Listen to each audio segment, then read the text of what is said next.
Filosofía en tiempos de no filosofía podcast.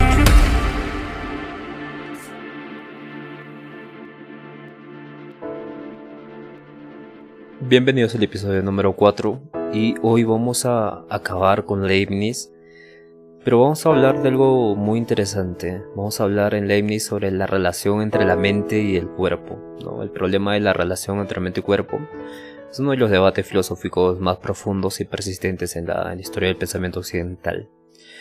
Este problema surge porque las mentes, o se les denomina las almas, y los cuerpos parecen entidades fundamentalmente diferentes.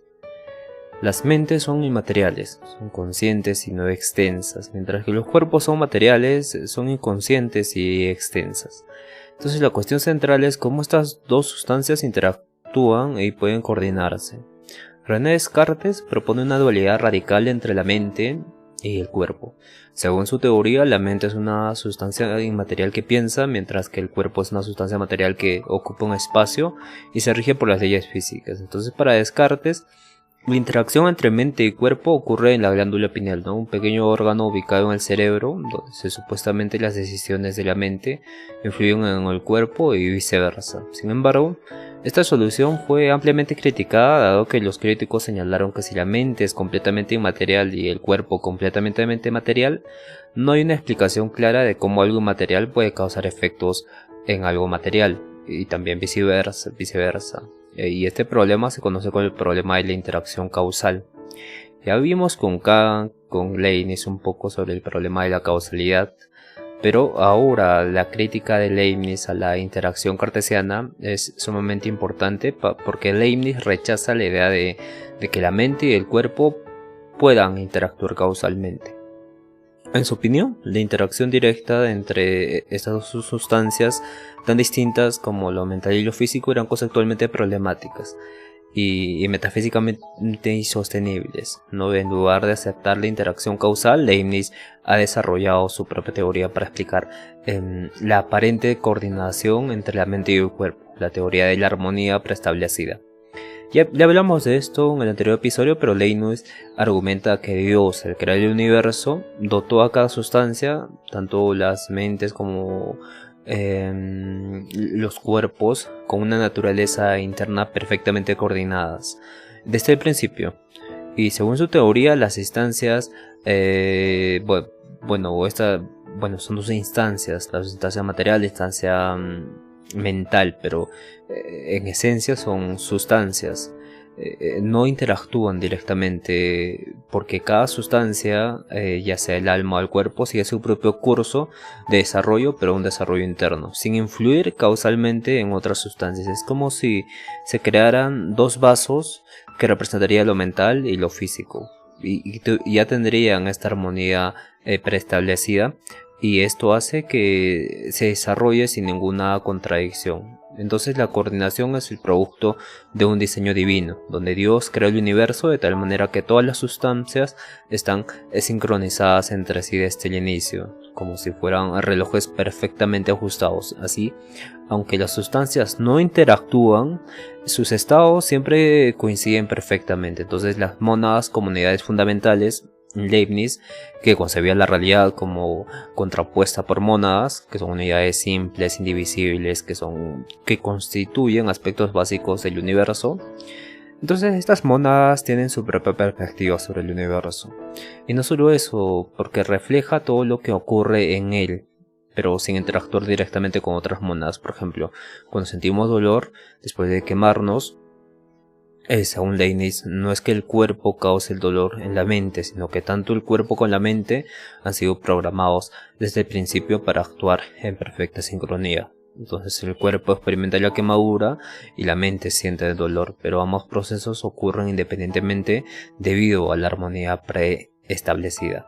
Y esto es evidentemente algo muy interesante, muy interesante, dado que en Descartes o en la filosofía de la mente existen procesos en Kant también que son instantáneos. Estos procesos instantáneos relacionan lo material y lo mental. Por ejemplo, cuando usted se siente en un chinche, primero siente, llega el tacto y procesos neuronales por medio de redes nerviosas llegan al cerebro y te dan una reacción inmediata de levantarte. ¡Pum! Te levantas. Y evidentemente aquí hay dos fases, ¿no? Primero te sientes el dolor, se va a la parte mental donde se procesa y se levanta, otra vez pasa a la parte física. Entonces acción, reacción, pero con esta interrelación. Pero en Leibniz no se ve esto, más se ve que existe una armonía. Entonces al sentarse, la parte mental y la parte física están tan perfectamente sincronizadas y conectadas en armonía que al sentir el pinchor siendo una sensación de levantarse, se levanta rápidamente, pero no hay esa interacción entre la parte material y la parte mental. Y bueno, sus teorías tienen ventajas. Esta teoría de la armonía, una armonía preestablecida, tiene ventajas muy conceptuales, muy interesantes, dado que evita el problema de la interacción causal. Al eliminar la necesidad de una conexión causal entre lo mental y lo físico, Leibniz resuelve el dilema cartesiano de cómo dos sustancias tan diferentes pueden interactuar. Y también proporciona una explicación coherente de la coordinación, dado que la teoría explica por qué nuestras experiencias mentales parecen estar perfectamente alineadas con los eventos físicos sin recurrir a una interacción directa. Y sin embargo, también enfrenta importantes críticas, por ejemplo, la dependencia de un diseñador divino. Este diseñador divino conlleva un tipo de dependencia de este mismo diseñador. Entonces la teoría requiere que la existencia de un Dios no solo omnipotente sino omnisciente, que haya creado el universo como esta armonía perfecta. Y esto le hace menos atractiva para quienes buscan explicaciones más no teístas, ¿no? Más naturalistas. Y también la falta de evidencia empírica. Entonces la armonía preestablecida es una hipótesis metafísica que no puede ser probada ni refutada mediante la observación o la experimentación, dado que conlleva a la esencia básica de la realidad de los átomos. Hablamos de algo infinitamente base, pequeño, ¿no? Inmensamente complejo a la vez. Entonces esta teoría también, por esta complejitud, la denomina es innecesaria, ¿no? Algunos críticos argumentan que la teoría introduce una complejidad innecesaria al postular que una armonía divinamente establecida es, en lugar de abordar directamente el problema de la interacción, alega por esta armonía divinamente establecida que se da en la parte más íntima de la realidad, en todo caso, que constituye la parte material y la parte del alma, de la mente. Y esto es algo sumamente interesante, ¿no? Porque la teoría de la armonía preestablecida de Leibniz representa una solución ingeniosa al problema de la relación entre la mente y el cuerpo, aunque evita las dificultades inherentes de la interacción causal propuesta por Descartes, plantea nuevos desafíos filosóficos y teológicos. Y en última instancia, la elección entre las teorías depende de la presuposición metafísica, ¿no? Y también de epistemologías científicas que las evalúen, ¿no? Estas dependen, entre estas teorías dependen de presuposiciones metafísicas y todo lo que se avance en filosofía y en la ciencia para que se puedan evaluar estas mónadas. Bien, y hoy vamos a hablar de la metafísica y la ciencia, ¿no? En el capítulo anterior que hablamos de Kant y Leibniz tocamos bastantes cosas, pero cuando ya hablamos de ciencia tenemos que analizar a Descartes, porque Descartes plantea este dualismo de sustancias, ¿no? Proponiendo que la mente y el cuerpo son dos sustancias ontológicamente distintas que interactúan causalmente, ¿no? Y aunque sin explicar satisfactoriamente cómo lo hacen, también revisamos la crítica de Leibniz a esta interacción causal, ¿no? Y vimos que él alega por una armonía preestablecida que elimina la necesidad de una conexión directa entre la mente y el cuerpo, ¿no? Al postular una coordinación divinamente diseñada desde el origen del universo, que es sumamente complejo y a la vez soluciona todos estos problemas de la interacción causal. Entonces la metafísica y la ciencia han sido tradicionalmente consideradas como dos formas complementarias de investigar la naturaleza de la realidad. Mientras que la metafísica se ocupa de cuestiones fundamentales sobre el ser, la existencia, la estructura última del universo, la ciencia, por otro lado, busca comprender fenómenos específicos mediante la observación, experimentación y teorización. Sin embargo, estas dos disciplinas siempre han estado en armonía a lo largo de la historia, ¿no? Han surgido tensiones y debates sobre cuál debe tener prioridad en la búsqueda de verdad, ¿no? ¿Cuál deberíamos primar? La ciencia o la filosofía, el idealismo versus el racionalismo. Ya vemos un poco cómo la metafísica es una rama de la filosofía, pero que aborda preguntas tan fundamentales que no las puede resolver sola, como dijimos antes, ¿no? Se tiene que aliar con la ciencia, pero tiene una base teórica muy compleja, ¿no? Y estas dos disciplinas, que es la metafísica y la ciencia, no siempre han estado en armonía a lo largo de la historia y han surgido tensiones y debates sobre cuál debe tener prioridad en la búsqueda de la verdad. Entonces la metafísica es una rama de la filosofía que aborda preguntas fundamentales sobre la naturaleza de la realidad y que algunas preguntas claves son, por ejemplo, ¿qué es el ser? Ya hablamos un poco en episodios anteriores qué es el ser, cuál es la naturaleza de la existencia, ¿existe algo más allá del mundo físico? ¿Y cómo podemos entender conceptos como tiempo, espacio, causalidad y posibilidad, ¿no? Y estas preguntas son abstractas y no están limitadas por las restricciones empíricas de la ciencia. Por ejemplo, en la metafísica no puede preguntarse si el tiempo es real o una construcción mental. Mientras que la ciencia estudia cómo medir y describir el tiempo en términos físicos, en la filosofía, la metafísica se pregunta si el tiempo es real o es una construcción mental, que esto es algo sumamente complejo, ¿no? Porque no podemos comprender la magnitud del tiempo, no podemos poner en una mesa y analizar cualitativamente el tiempo. O sea, podemos poner un reloj, pero ese reloj no determina lo cuantificable del tiempo o lo estudiable del tiempo, solo es una sucesión de números. Y esa sucesión de números representa evidentemente el tiempo, pero no la podemos estudiar de esa forma. La ciencia, por otro lado, es una empresa sistemática porque busca comprender el mundo natural mediante métodos empíricos. Entonces se basa en la observación, la experimentación, la formulación de teorías que expliquen fenómenos específicos. Y a diferencia de la metafísica, la ciencia está limitada por lo que puede ser observado, por lo que puede ser medido y probado también, ¿no? Y algunas características claves de la ciencia incluyen su enfoque en lo observable y lo medible, su capacidad para generar predicciones verificables y su dependencia de modelos y teorías que puedan ser refinados o reemplazados con nuevos descubrimientos. Y a lo largo de la historia, la relación entre la metafísica y la ciencia ha oscilado entre la cooperación y el conflicto. Durante el periodo medieval, por ejemplo, la metafísica denominaba el pensamiento filosófico científico, ¿no? Dominaba. Porque ya que la teología y la filosofía aristotélica proporcionaban este marco conceptual para integrar al mundo físico el estudio filosófico, la revolución científica del siglo XVII con Newton, Galileo y sobre todo Descartes comenzaron a priorizar el método científico y la observación empírica, ¿no? Lo que lleva a una disminución en la influencia de la metafísica tradicional, ¿no? Bien, al siglo XIX y XX algunos científicos y filósofos intentaron despojar completamente a la ciencia de cualquier vínculo con la metafísica, ¿no? Algunos argumentando que esta última era especulativa y era innecesaria para el progreso científico.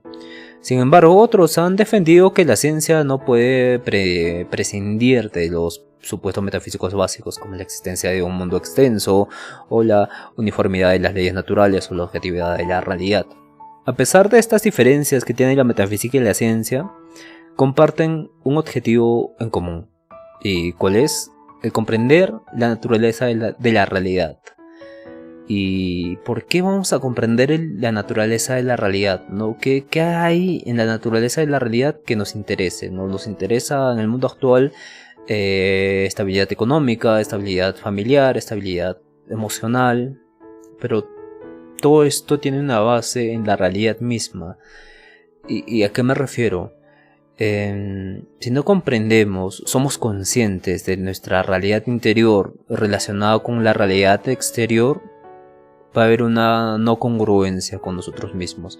Y aquí no estamos haciendo un análisis de psicoanálisis donde te estoy diciendo que analiza tu vida interior para luego asociarla con la realidad del mundo, sino que te estoy diciendo que en ambas realidades existe algo mucho más profundo, más ínfimo, que conectando con esa realidad ínfima, con ese conocimiento ínfimo, podemos nosotros adecuar nuestra vida de mejor forma y vivir una vida que sea beneficiosa, una vida feliz. Y básicamente lo hemos relacionado con la ética, ¿no? Pues se pueden hablar acá de la deontología, un deber moral universal, o el desarrollo de virtudes con Aristóteles, pero vamos a dejar esto de lado, pero vamos a enfocarnos en la ínfima realidad. ¿Y por qué esto es importante? Entonces, ¿por qué conlleva una vida feliz o una eudaimonia? Esto es importante porque existen ciertos principios dentro de la realidad, ciertos mecanismos sociales, por así decirlo, ¿no? Por ejemplo, lo que pasa muchas veces, el dominio de la manipulación social por medio de los medios de comunicación. Esa manipulación social por medio de los medios de comunicación corresponde también a una manipulación individual de comportamientos y hábitos que no analizo en mi vida y que conllevan a ciertos actos que no concuerdan con lo que quiero ser. Y a eso me refiero, esa ínfima realidad que existe en el mundo real, pero también existe en uno mismo. Y entonces conlleva a analizar primero, encontrar este ínfimo de la realidad para vivir una vida mejor. Pero la metafísica va mucho más allá de esto, ¿no? Porque si hace preguntas de qué es el ser, si hace preguntas muy complejas, que hace, bueno, hace la comparación del ser en comparación con la existencia. Entonces, ¿cuál es la diferencia entre ser y existir? Y bueno, más allá de esto, este tipo de relación que tenemos con la metafísica conlleva a representaciones mentales y corporales también. Por ejemplo, o una representación de una deuda económica, ¿no? Llega año nuevo, cojo mis lentejas, le hablo a la situación donde estoy presente y digo, ¿no? Hago ciertos rituales y conllevo a la representación de mi pobreza y me despido de mi pobreza. Y le entierro bajo tierra y conlleva todo un proceso que se ha hecho en la realidad, pero que ha sido un proceso de creencia interna. Y esta parte metafísica conlleva la relación de la creencia con la realidad y cómo resulta en la relación o la interacción con el mundo real. ¿A qué me refiero con esto? Que existen procesos o rituales que podemos hacer que van a conllevar a una contrastación con la realidad física. Pero ¿cómo ocurre esto, no? Por medio de hay un proceso psicológico de asociaciones, conexiones neuronales nuevas que se pueden hacer para que vea determinados eventos simultáneos que conlleven a la respuesta a este ritual que había hecho antes. Y esto es algo complejo y es algo metafísico. Ustedes no van a comprender fácilmente esto porque va a haber un tipo de lejanía, ¿no? Pero en ciertos casos hay como este tipo de conciencia colectiva o conciencia individual que se conecta con la conciencia colectiva que conlleva a ver desde otra perspectiva lo que nosotros podemos denominar vivir la vida, ¿no? Podemos estar súper conectados con el dinero, podemos representarnos con joyas, sinónimo de riqueza, representación metafísica de riqueza, ¿Y por qué no vemos esto, no? Esta representación de la creencia que manifiesta la realidad y que está oculta detrás de los fenómenos del mundo fenoménico. Y en este sentido conlleva analizar este tipo de relación que ocurre entre los procesos conscientes y la realidad. Los procesos creativos, conscientes, imaginarios, representados en la realidad. ¿Y por qué esto es importante? Porque al conocer estos procesos mentales internos conlleva a un tipo de conocimiento y relación diferente con el mundo real y también con la sociedad. Y esto es algo muy curioso que se representa en el espíritu del pueblo, ¿no? No sé si, bueno, muchos escuchan que en ciertas partes de las regiones tienen características propias de identidad de ese pueblo. Por ejemplo, en el pueblo A son muy generosos, en el pueblo B son muy orgullosos, en el pueblo C son muy vengativos. Entonces hay ciertas características de espíritu, de creencias que conllevan una cierta característica de la realidad que se manifiesta con las costumbres y hábitos que corresponde a diferentes puntos de las zonas donde se vive. Y esto es metafísica. No es simplemente un hecho sociológico, un hecho antropológico, y voy a explicar por qué. Este proceso es metafísico porque conlleva al hábito y al inconsciente y a los movimientos, bueno, a los comportamientos no revisados o no conscientes. Aquí ya hablamos de una inconsciencia colectiva que determina un actuar visible en el mundo real. Y por el otro lado, conlleva una realidad que es diferente a otra realidad, pero que tiene las mismas características de pueblos vecinos. Y esto hace pensar que existe un tipo de juego social, pero este juego social no solo es un juego dinámico, ¿no? Porque esto dinámico que ocurre entre las personas también ocurre cuando nosotros brindamos y reforzamos estos hábitos, ¿no? Y reforzar este hábito es repetirlo. Repetirlo no es algo de costumbre, sino es algo que se convierte en un espíritu colectivo. Por ejemplo, si todos en filosofía dicen doctor, por ejemplo, en derecho, lo que fuese, doctor, entonces todos se saludan de doctores y conlleva una costumbre hábita, y cuando llega alguien y empieza a decir señor, es diferente, pero ese espíritu de comunidad que se crea ya conlleva un cierto tipo de hábito que es arraigado en el inconsciente, pero también es visible en la realidad. Pero esa realidad conlleva un tipo de ciertos procesos históricos, ciertos procesos psicológicos que han conllevado a esa realidad. Y esto evidentemente está profundamente arraigado con la metafísica. Una metafísica nueva, por así decirlo. Una metafísica ya no que habla de supuestos ontológicos, de la existencia de Dios, sino una metafísica más cotidiana. La metafísica cotidiana, ¿no? Y esto es algo sumamente importante y muy interesante.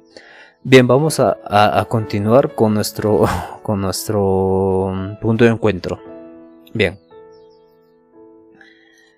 Entonces, tenemos el debate sobre la realidad del tiempo, ¿no? Un ejemplo actual de la interacción entre la metafísica y la ciencia es el debate sobre la naturaleza del tiempo, ¿no? Según la física moderna, particularmente la teoría de la relatividad de Einstein, el tiempo no es absolutamente fijo o absoluto, sino que es relativo al observador, y esto plantea preguntas metafísicas profundas, como por ejemplo, ¿es el tiempo una propiedad fundamental del universo o una construcción humana?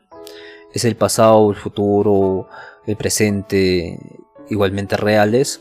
Que hablamos de un eternalismo, o solo existe el presente y punto, el presentismo, ¿no? El eternalismo es cuando pasado, presente y futuro todos ocurren al mismo tiempo, y presentismo es que solo no existe pasado y presente, solo existe el presente, bueno, no existe el pasado y el futuro, solo existe el presente. Y estas preguntas no pueden resolverse únicamente mediante experimentos científicos, sino que requieren un análisis filosófico.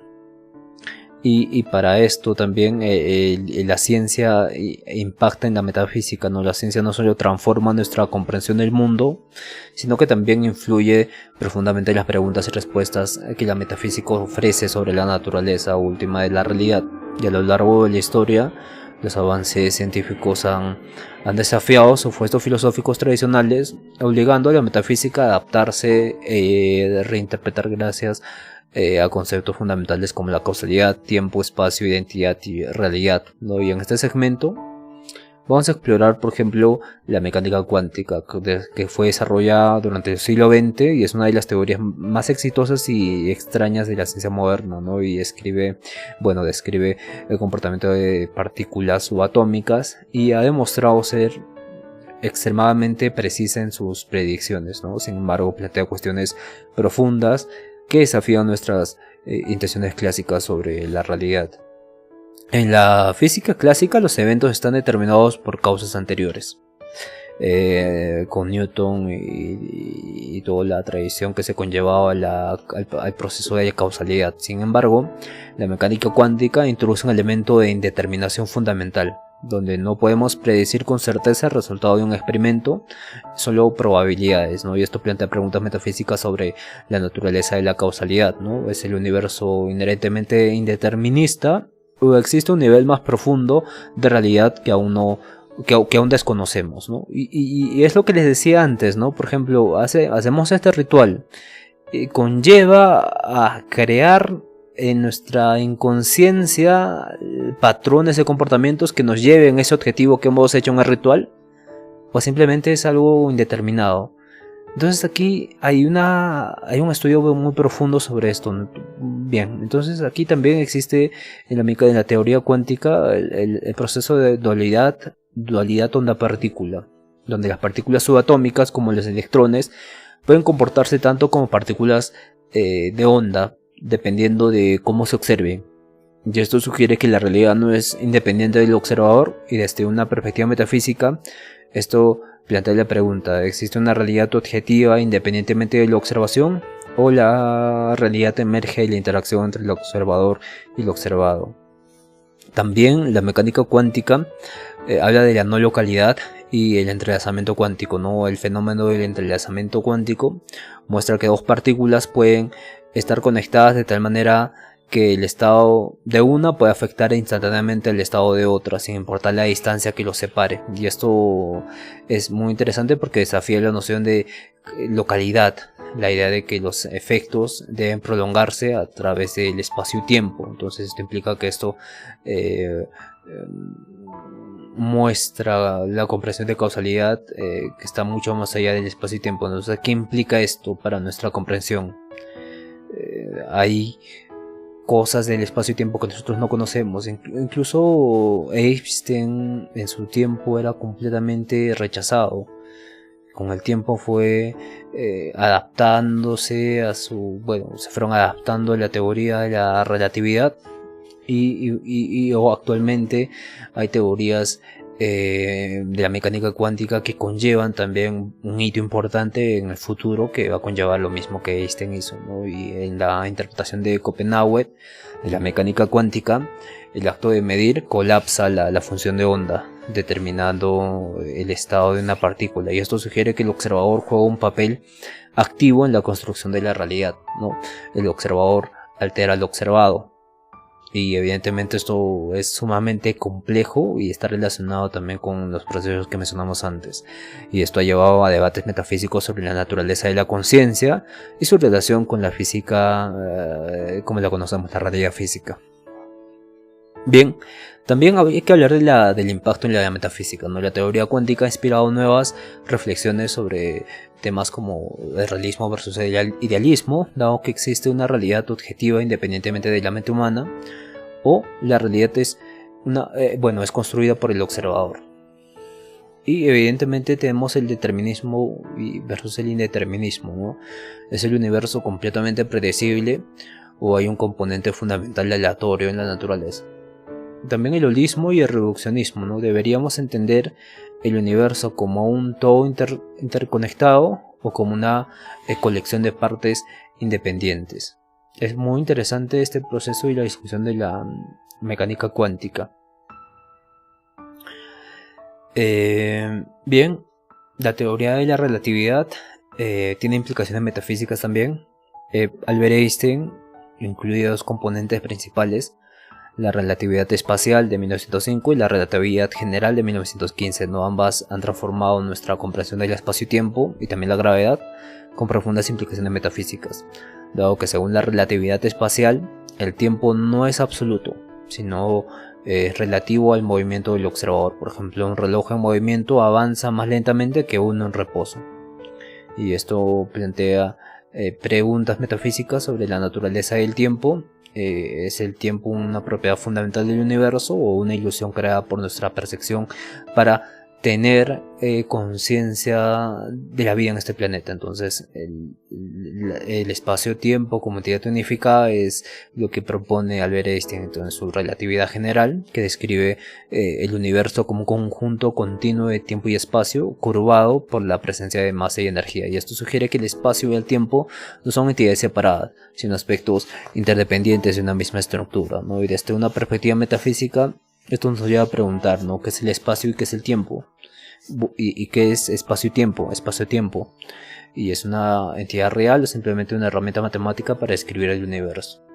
Es bastante interesante también la relatividad, cómo establece que nada puede viajar más rápido que la velocidad de la luz, y esto limita cómo los eventos pueden influirse causalmente. Esto redefine nuestra comprensión de la causalidad en términos de conos de luz y relaciones espaciotemporales, ¿no? Y esto plantea preguntas sobre si la causalidad es una propiedad fundamental del universo o una construcción conceptual. Entonces el universo como un todo dinámico es bastante interesante, dado que la relatividad general describe el universo como un sistema dinámico en expansión, lo que ha llevado a teorías cosmológicas como el Big Bang, y esto ha generado debates sobre el origen y el destino del universo, ¿no? Es una perspectiva más metafísica, y esto nos lleva a preguntarnos, ¿no?, ¿qué causa el Big Bang? ¿Y existe algo más allá del universo físico que entendemos o aparentemente estamos tratando de entender?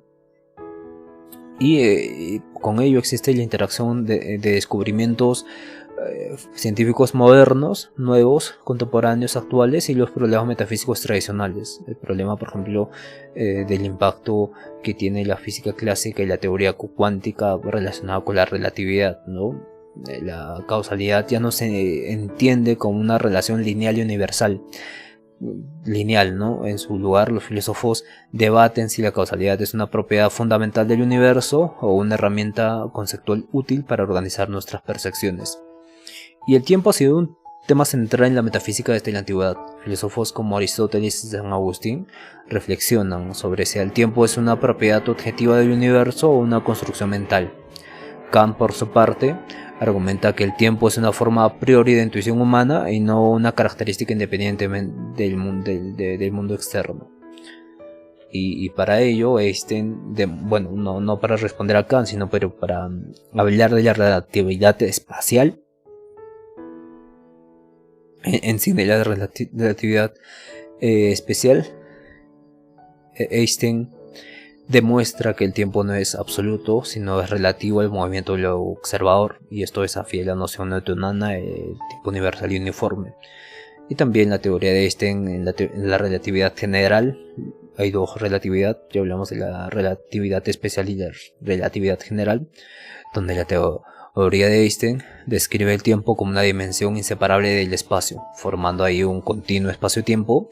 Además, fenómenos como agujeros negros muestran que el tiempo puede detenerse o deformarse bajo ciertas condiciones. Entonces la mecánica cuántica, según estos antecedentes, algunas interpretaciones de la mecánica cuántica, como la de Waller-DeWitt, sugieren que el tiempo podría ser una ilusión emergente, no una propiedad fundamental del universo. Evidentemente aquí se toma Aristóteles y San Agustín y Kant, ¿no? que hablaban del tiempo subjetivo y el tiempo objetivo también. Y el debate sigue vigente con personas que creen que el presentismo y otras que creen el eternalismo, ¿no? El presentismo solo el presente existe realmente, y el eternalismo, el pasado, presente y futuro, coexiste en un bloque espacio-temporal, ¿no? Donde la ciencia ha proporcionado evidencia que apoya tanto el eternalismo, un tipo de relatividad, como el presentismo, ¿no? Ciertas implicaciones cuánticas, interpretaciones, lo que mantiene el debate a este problema. También se tiene que hablar de la estructura del espacio.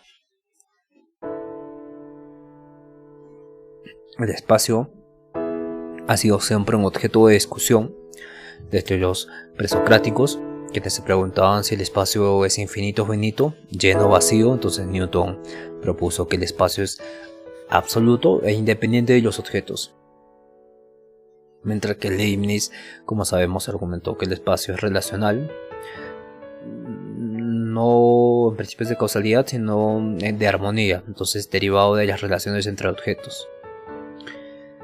En cambio, en la relatividad general de Einstein demuestra que el espacio no es una entidad fija, sino que puede curvarse y expandirse debido a la presencia de masa y energía, y esto refuerza la visión levitsiniana del espacio como relacional. La teoría del Big Bang sugiere que el espacio mismo tuvo un origen y el universo observable es infinito, aunque sin límites definidos. Entonces la teoría de las cuerdas y dimensiones adicionales, algunas teorías físicas proponen que existen más dimensiones espaciales, ¿no? Más allá de las tres que percibimos directamente. Y evidentemente el espacio ya no se entiende como un contenedor pasivo, sino como una entidad dinámica y fundamental conectada con el espacio y la materia. Y esto plantea preguntas sobre si el espacio es real en sí o una manifestación de relaciones más profundas.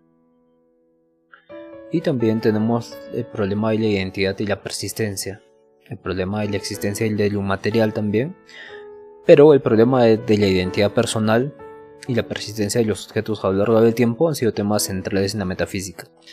Filósofos como Locke distinguieron entre la identidad numérica, ser el mismo objeto, y identidad cualitativa, ¿no? Tener las mismas propiedades. Entonces la pregunta que se hacen acá es ¿qué hace que algo sea la palabra el mismo? ¿Qué hace que algo sea el mismo a través del tiempo? Entonces la biología y la neurociencia estudian el cerebro y la memoria y sugieren que la identidad personal podría ser más fluida que lo que pensábamos. Por ejemplo, si nuestros recuerdos y patrones neuronales cambian constantemente, ¿qué significa ser la misma persona entonces? Si van cambiando constantemente. Y en la física cuántica, la dualidad de una partícula y el principio de superposición plantean preguntas sobre la identidad de las partículas subatómicas, ¿no? ¿Son las partículas entidades discretas o estados en un sistema más amplio? Y evidentemente en la IA y en la computación, dado que la posibilidad de transferir la conciencia a sistemas artificiales desafían nuestra comprensión de la identidad personal. Entonces el concepto de identidad se ha vuelto más complejo, y los filósofos ahora debaten si la identidad es una propiedad intrínseca o emergente, y cómo las nuevas tecnologías podrían alterar nuestra comprensión de lo que significa ser uno mismo. Este problema de la identidad y la persistencia. También el problema de la existencia de lo inmaterial, ¿no? Platón, los filósofos han debatido sobre la existencia de entidades inmateriales como las formas platónicas, las ideas, el mundo del topos uranus, y Descartes defendió la existencia de una sustancia mental inmaterial, mientras que los materialistas como Hobbes negaron cualquier realidad más allá de lo físico, de la física.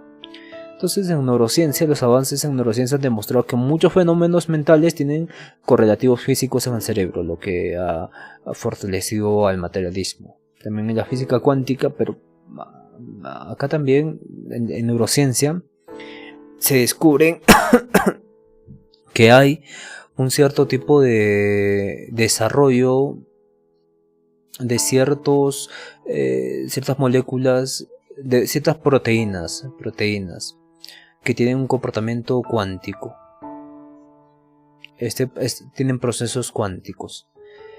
Y vamos a hablar esto mucho más adelante. Bueno, no vamos a hablar más adelante, lo hablamos ahora, pero en la física cuántica algunos interpretan que fenómenos como el entrelazamiento cuántico es una evidencia de una conexión no local que podría sugerir una realidad más allá de lo material, ¿no? Y también la posibilidad de que vivimos en una simulación plantea preguntas sobre la naturaleza de la realidad y si lo material es una ilusión. Este debate entre el materialismo y el idealismo sigue siendo relevante, mucho más ahora con todos estos descubrimientos que se están haciendo, pero ahora incluyen nuevas perspectivas como el panpsiquismo. Entonces la idea de que la conciencia es una propiedad fundamental del universo y el universo es el realismo estructural, o sea que la idea de que las relaciones estructurales son reales.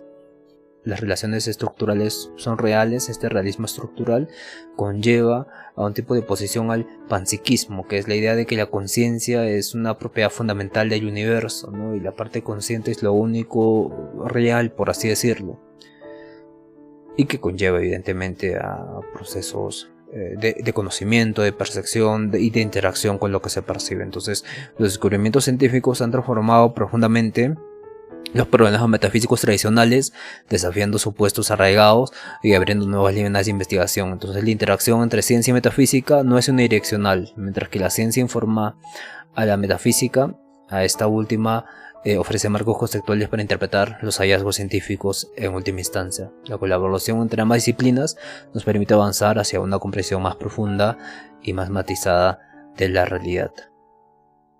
Bien, nos vemos el día de mañana, que vamos a hablar, hay mucho que hablar, ¿no? El impacto, por ejemplo, que tiene la ciencia en la sociedad, ¿no? Los avances científicos como la inteligencia artificial, la edición genética, la exploración espacial, plantean preguntas éticas y filosóficas que van más allá de la ciencia misma, ¿no? Por ejemplo, ¿qué implica para cada identidad personal la posibilidad de transferir conciencia a una máquina? ¿Y cuáles son los límites morales de modificar el genoma humano? O hacer clones y tener un cuerpo rejuvenecido muchas veces que se pueda. Entonces aquí hay ciertos dilemas éticos y filosóficos que conllevan un tipo de pensamiento metafísico, ¿no? Y donde el papel de la metafísica es proporcionar un marco para reflexionar sobre las implicaciones ontológicas y éticas de estos avances. Por ejemplo, la pregunta sobre si la IA puede tener conciencia requiere una comprensión filosófica de qué significa ser consciente antes. Una vez definido qué significa ser consciente, podemos ya definir si una IA es consciente o no es consciente, y este diálogo permite anticipar y abordar los desafíos éticos y filosóficos que acompañan los avances científicos, y así asegurando que el progreso tecnológico se alinee con valores humanos fundamentales. Bien, nos vemos el día de mañana. Vamos a avanzar la metafísica en la filosofía contemporánea. Hasta el día de mañana.